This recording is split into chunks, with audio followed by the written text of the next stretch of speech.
નમસ્તે મિત્રો, શ્રી શિવાય નમસ્તુભ્યમ. હું ખત્રી કવિતા આજે તમારી માટે લઈને આવી રહી છું શિયાળામાં ખાવા માટે સ્પેશિયલ લીલી હળદરનું શાક.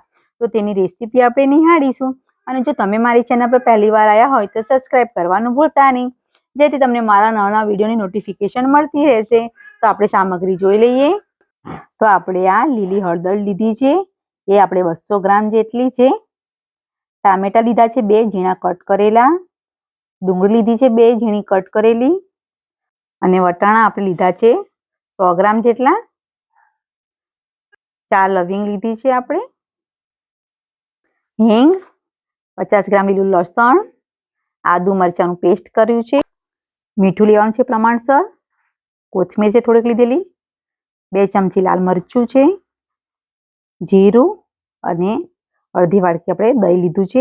તો આપણે વટાણા છે એ બાફવા માટે મૂકી દઈશું અને થોડુંક ચપટી મીઠું નાખી દઈશું અંદર. તો આપણે વટાણા બાફવા માટે મૂકી દીધા છે. તો આપણે જે હળદર છે એ લઈ લઈશું અને આપણે આવી રીતે છીણી દેવાની છે હળદરને.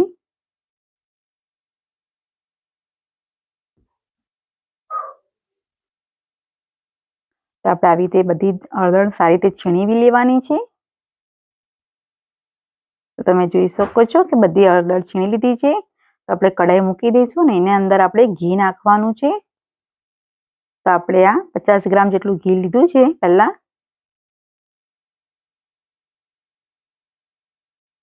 તો આપણે ઘીને ગરમ થવા દઈશું. તો આપણું ઘી ગરમ થઈ ગયું છે તો એના અંદર આપણે હળદર બધી ઉમેરી લેવાની છે.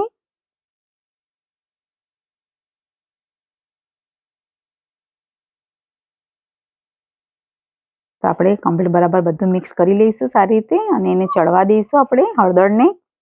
તો આપણે 5-10 મિનિટ માટે થવા દેવાની છે હળદરને. તો આપણે 1 ચમચી જેટલો હજુ અંદર ઘી નાખી દઈશું અંદર.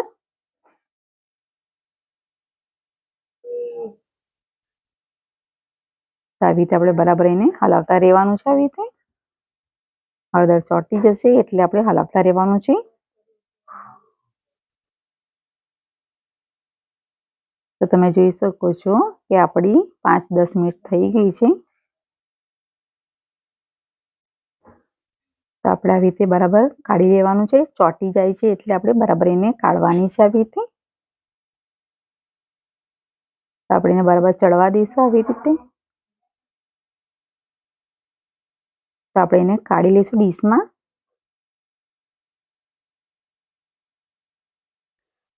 અને એ જ તાસરામાં આપણે હજુ ઘી ઉમેરી લઈશું આપણે.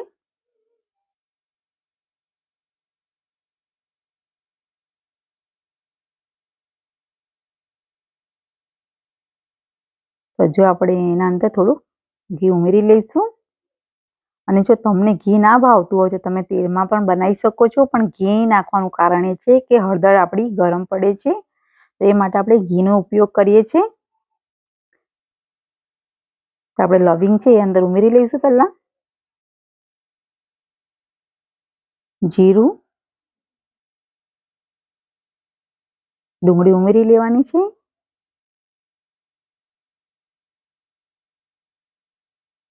તો હવે આપણે એને ડુંગળીને થવા દેવાની છે.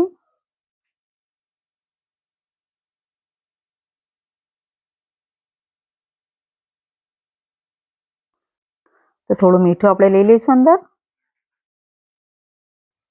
તો હવે આપણે એને કમ્પ્લીટ બરાબર હલાવી દઈશું અને ડુંગળીને સારી રીતે સાતળી દઈશું. તો આપણે ડુંગળીને સારી રીતે સાતળી દઈશું. ત્યાં સુધી આપણે વટાણા જોઈ લઈએ. તમે જોઈ શકો છો આપણા વટાણા સારી રીતે ચડી ગયા છે અને ડુંગળી પણ આપણી કમ્પ્લીટ થઈ ગઈ છે.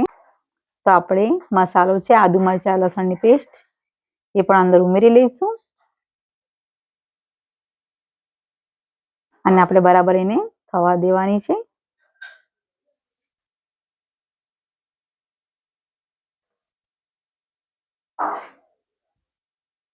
તો આપણે આવી રીતે બરાબર એને થવા દીધું છે, જેથી આપણો મસાલો પણ સારી રીતે ચડી જાય. અને આપણે લીલું લસણ છે એ બધું ઉમેરી લેવાનું છે. તો આપણે બધું ઉમેરી લીધું છે.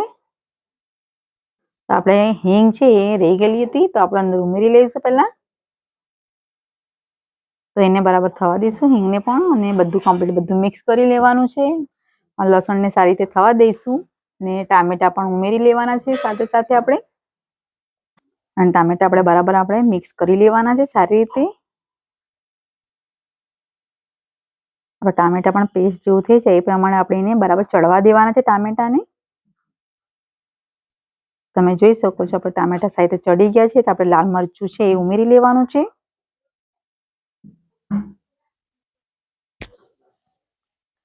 તો આપણે એને થવા દીધું છે બરાબર. અને સાથે સાથે જે આપણે હળદર છે એ પણ અંદર ઉમેરી લઈશું.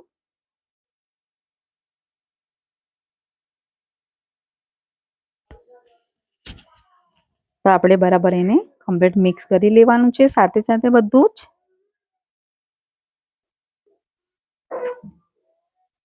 અને વટાણા છે એ પણ આપણે અંદર ઉમેરી લઈશું. તો આપણે કમ્પ્લીટ બધું મિક્સ કરી લેવાનું છે.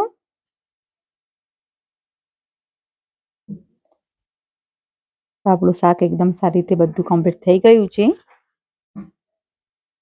તો આપણે એના અંદર દહીં છે એ ઉમેરી લઈશું. અને બધું આપણે અંદર ઉમેરી લેવાનું છે આવી રીતે. અને કમ્પ્લીટ બધું મિક્સ કરી લેવાનું છે સાથે સાથે બધું. અને આવી રીતે આપણે બધું કમ્પ્લીટ મિક્સ કરી લેવાનું છે.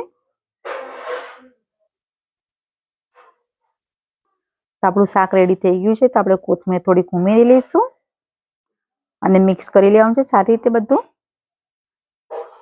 અને તમે મારી ચેનલને સબસ્ક્રાઈબ ના કર્યું હોય તો પ્લીઝ સબસ્ક્રાઈબ કરી લેજો. તો આપણે શાક કાઢી લેવાનું છે. અને જો તમને મારો વિડીયો પસંદ આવ્યો હોય તો લાઈક કરજો, શેર કરજો અને સબસ્ક્રાઈબ કરવાનું ભૂલતા નહીં. Thank you.